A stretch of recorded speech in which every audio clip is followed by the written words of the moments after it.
In this chapter, we're going to discuss the use of a database in your application. Android provides a full relational database capabilities through the Sqlite library. And yes, it's really a library that will be linked with your application. This way, we will avoid the latency of accessing an external system, and also we will avoid dependencies issues. By default, all databases will be private. This means accessible only by the application that created it. We're not going to view all the details of SQL and SQLite. That would be really a complete set of tutorials. But we will focus on creating and using databases within an Android application. The first thing that you need to know is that SQLite is a lightweight open source library and actually a compact C library. It's the same library that the iPhone device is using, as well as many other electronic devices. Another thing that you need to know before we start is the main difference between MySQLite and other conventional databases you may have used so far. With MySQLite, there is no strict type checking. What does that mean? Simply that you can insert whatever data type in whatever column. And when getting data from a column, it's up to you, the developer, to know how to interpret that data. Now we're going to create a very simple application. The layout will be composed of 4 buttons. The first one will create a database and a table. The second one will add some data in the table. The third one will count the number of rows in the table. And the last one will show the different rows. File, new project, my database demo 2.1.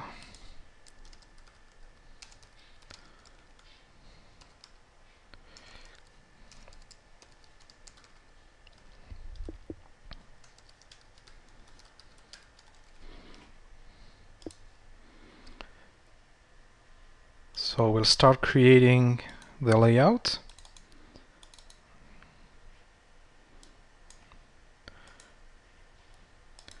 I will just indent that. And we'll create a first button.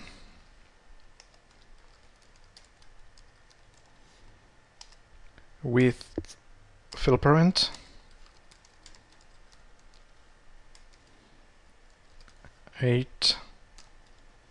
Wrap content. I will need also some text here. I will leave that empty for now. And an ID. And I will do that for now, simply because I'm going to copy and paste. And now I have 4 buttons. So the first button will be create database and table, and I will name it my button create. Second one will be add data, my but add. Third one will be count rows, my but count. The last one will be show rows, so my but show. I'm saving. I apparently have something wrong here. Yes, I'm just missing this. That should be much better now. And I can check my layout, which is looking good. So I can now go in the my database demo.java. And of course here I'm going to create my 4 buttons. Buttons but create equals button find view by id r dot id dot create. I'm importing the missing class. So we said create, add, count, and show. Once again, create, add, count, and show. Then I will create my first listener, of course, for the create button. So but create dot set onClick listener, new onClick listener. I will now add the unimplemented method. Whoops, no. Probably need to import first the onClick listener class, and now I'm adding the unimplemented method.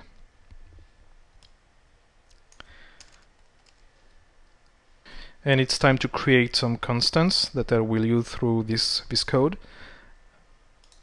And I will of course create them just here. They're going to be private, static, and final. So the first string will be the database name, and I will name it jadb.db.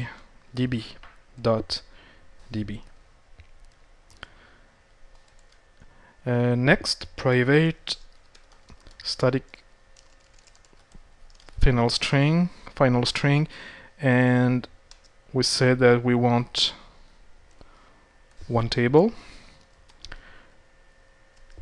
and it's gonna be simply my table.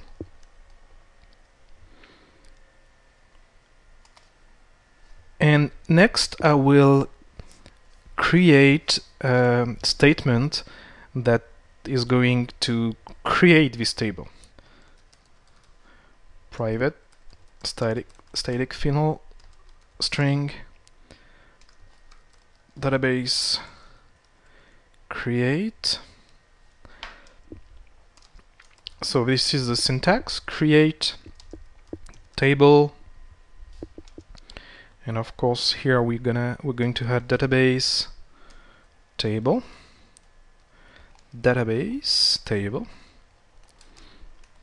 plus.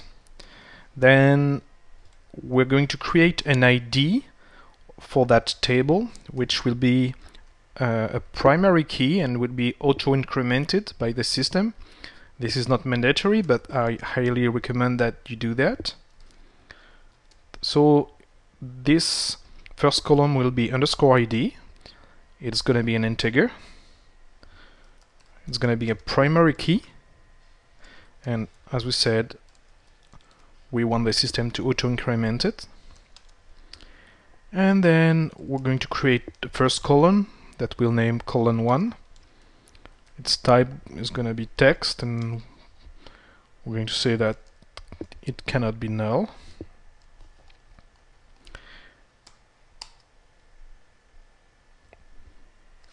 And with that being done, we can go back in our listener.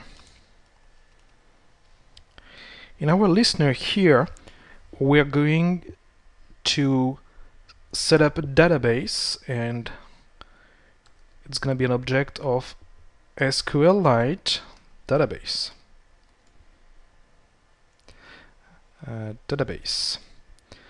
And I will name it my database. Okay, I'm importing the missing class. Now we're going to open or create this database. MyDB, and there is a method for that: open or create database. I will need, of course, to provide the database name. Then I will need to say context dot mode private. So mode private here, which is basically saying that we're not sharing it, and null here.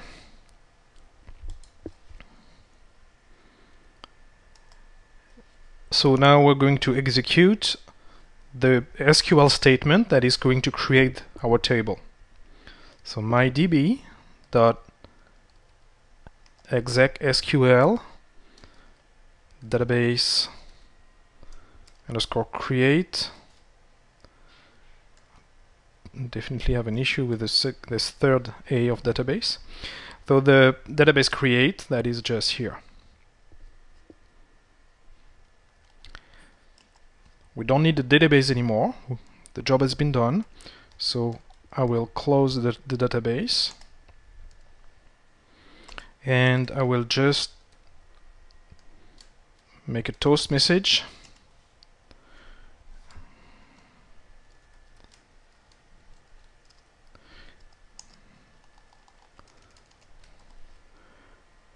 Table created.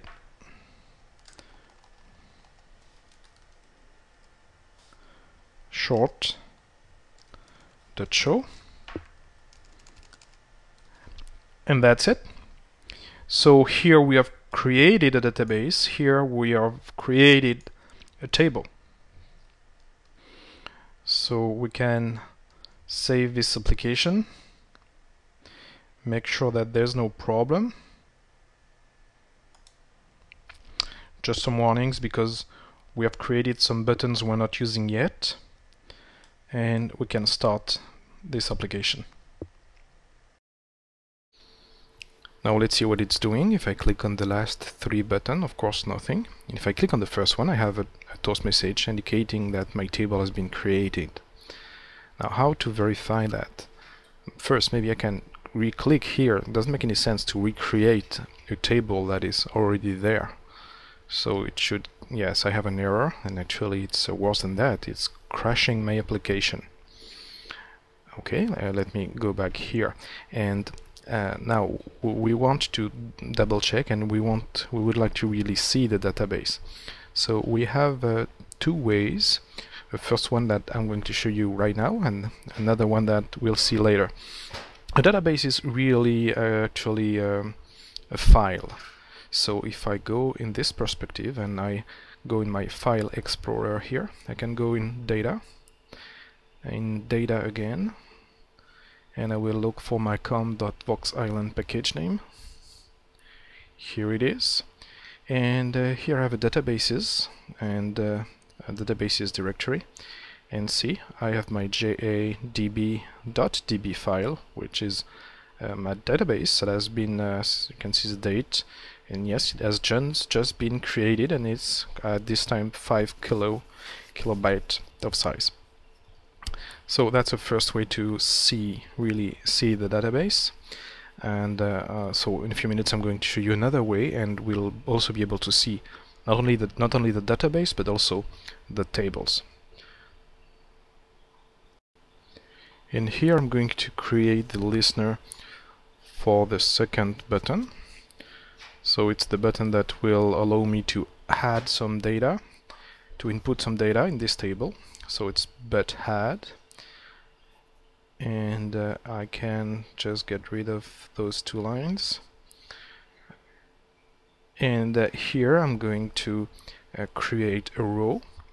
So a row is actually an object. It's a content values object that I need to create, and I will name it new rows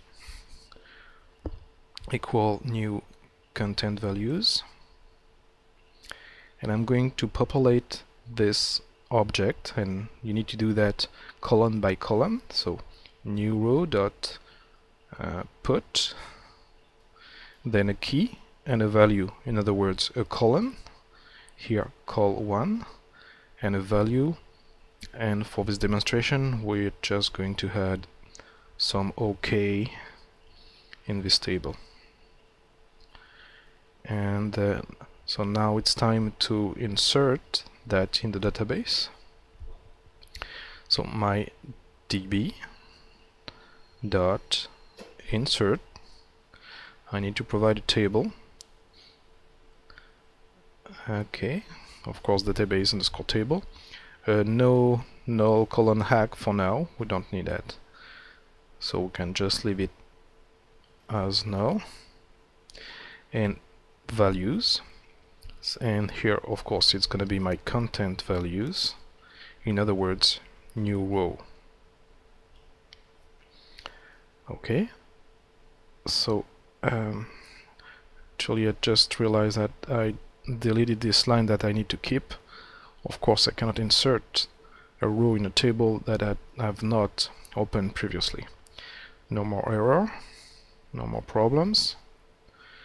And so I can go to the next step, which is creating the third button that is going to count the number of rows in the table, so that will allow us to make sure that those two listeners are working as they should.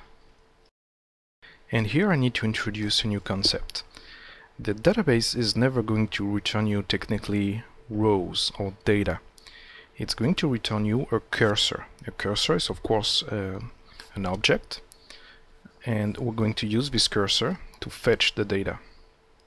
So the first thing we are going to do here is to create a string, an array of string that will contain the results row by row. So it's a result columns array.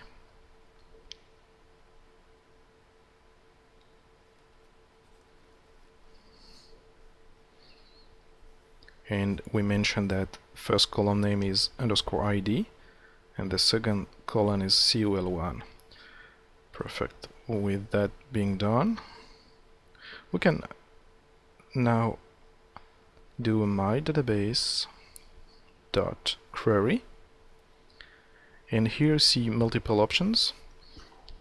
Okay, so of course you need to provide a table and then columns, then selections, in other words the where clause of your query, then selections arguments, in other words names. You can redefine the names of the first column, second column of your query.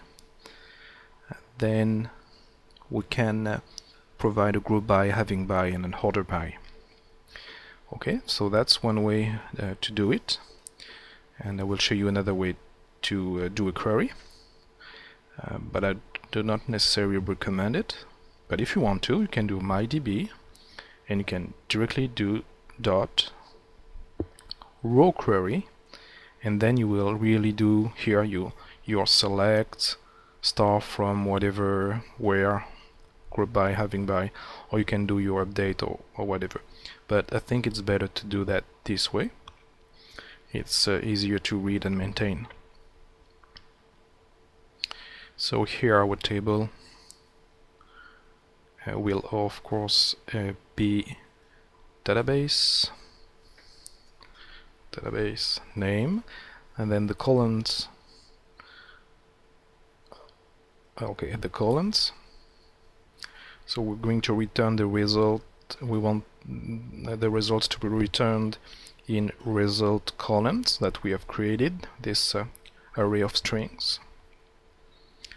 Okay, no columns arg and null everywhere, because we don't have any group by, any having, any order, and any limit. We just want all the rows of this table. Just a typo here. Okay. And now what I'm gonna do is, so this query has been executed, and it will return me once again not the data themselves, but a cursor. So I'm creating a cursor object that I will call all rows, and now I just want to count them. So I'm going here to create an integer. Let's simply name it C for count, and it's going to be all rows dot get count. Perfect. So now I will change my toast message, and currently I have to change this. So table created, no. We want to say count, and I will concatenate that with C, but since it's an integer I need to cast it in a string. This reminds me that here it's not table created anymore, of course, it's row added. That's perfect. So let's now save, make sure there's no issue, just one warning, which is the last button, not using it yet, and let's test. So I'm going to add a first row with add data, perfect, and when I'm counting, well, when I'm counting it's crashing. So let's have a look and investigate that mistake. Yes, okay. Of course, here it's not database name but database table. The database name has been opened with the open or create database, and here if I want to run a query I need to provide a table, not a database. Stupid me.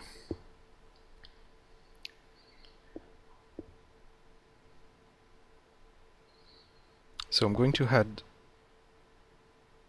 count first. Okay, that's perfect. I'm adding 2 rows. Counting, it should be at 3. Yes. Okay, another one. And I'm now at 4. So we just need now to implement the last listener. This one is going to show us the different rows. Button show.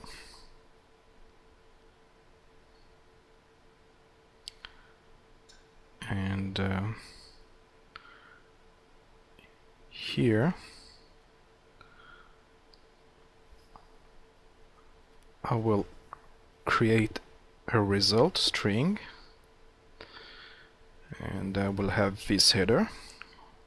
Result is, and I'm going to go through all the different rows that I have, and I will use my cursor for that, and then I'm going to use, that's not ideal of course, but I'm going to use a toast message to show the rows. So I'm creating here a column index, because when you look for, you'll see that when we will be looking for a column, we will not provide its name, we need to provide its index. So we'll create that integer named cindex, and I say all rows dot get column index of, and that's this column that I want to show, col1. So we're going to use that integer pretty soon.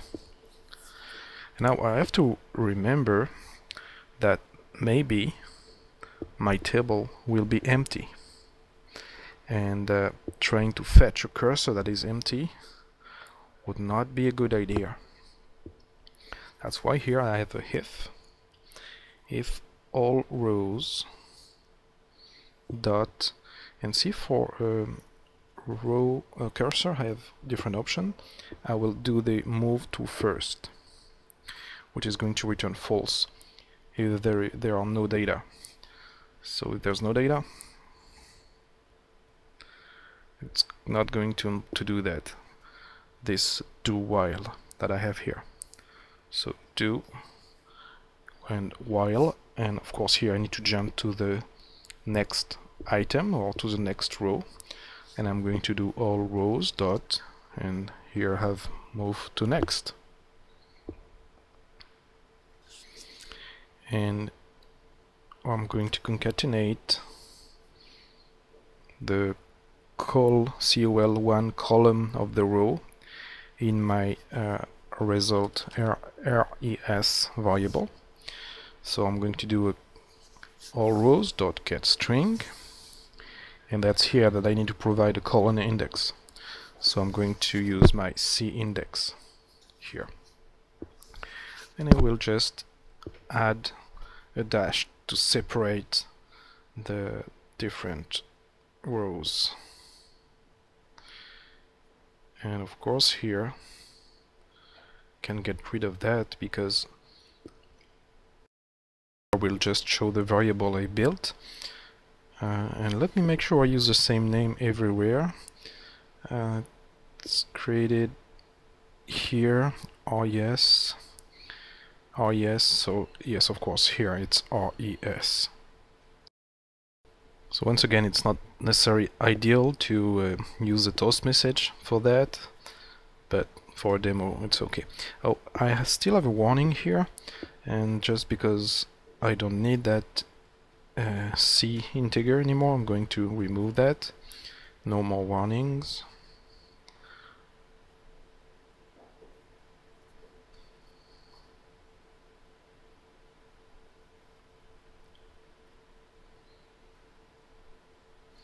I will count the rows till 4. So if I show them, I have 1, 2, 3, 4 OKs. 1, 2, 3, 4. I'm adding 1, and now I have 1, 2, 3, 4, 5 OKs, which is exactly what we were expecting. So you know how to create a database, you know how to create a table, you know how to add data, count, query the database, and now we're going to see very briefly, I will not necessarily run those examples, but we're going to see how to delete and how to update data. So let's start with deleting. Very easy. You need to provide, of course, a table, and here it's going to be, it would be a database underscore table. Then database table. Then you need to provide a where clause. For example, underscore ID equal 1, and where args. In most cases you don't need that. And this is how you're going to delete the first row, or at least the row with ID number 1. Updating now. You still need to provide a database table, and now you need to provide data columns. Just create a content values and provide it to this update method. You will have a where clause indicating on which set of data you want to apply this change, and that's going to do the update. It's also important to really understand what you can do with the cursor. So we're going to see the different options. You can do, of course, as we have seen, move to first, move to next. You can also do move to previous. You can do, as we've seen, get count. But you can also do a get column name, which is going to return the name of a specific column index. Very useful. Very useful also get column names with an S, which is going to return a string array of all the column names in the current cursor. So it's something that you may need from time to time. We can also let me look for it. See here, use move to position if you know exactly where you want to go.